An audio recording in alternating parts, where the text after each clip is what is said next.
Asante sana.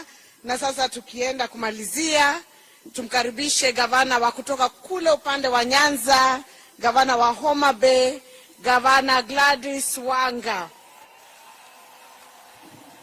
Asante sana, Your Excellency the President, Your Excellency the Deputy President, kina mama wa Embu, Muriega. Muriega rege. Ngai ni mwega. Ede shode. Asante sana, na tumefurahia sana kufika hapa siku ya leo kuadhimisha siku ya kina mama duniani.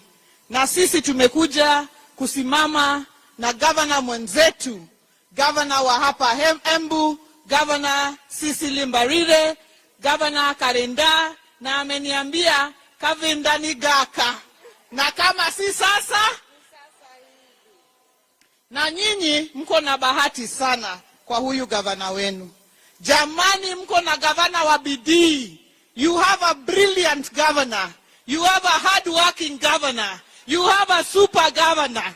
Hata sisi tunajaribu, lakini hatuwezi mfikia huyu Karinda.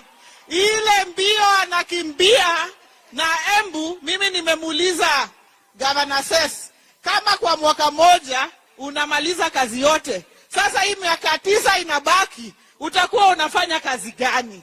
Sasa huyu gavana wenu ni gavana wa bidii.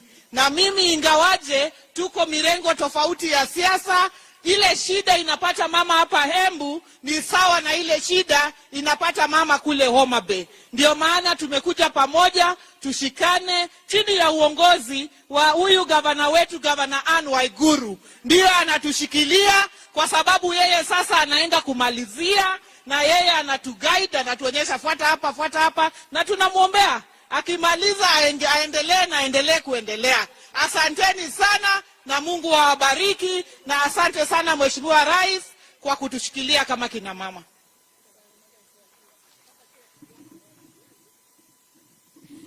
Asante sana Excellency Governors.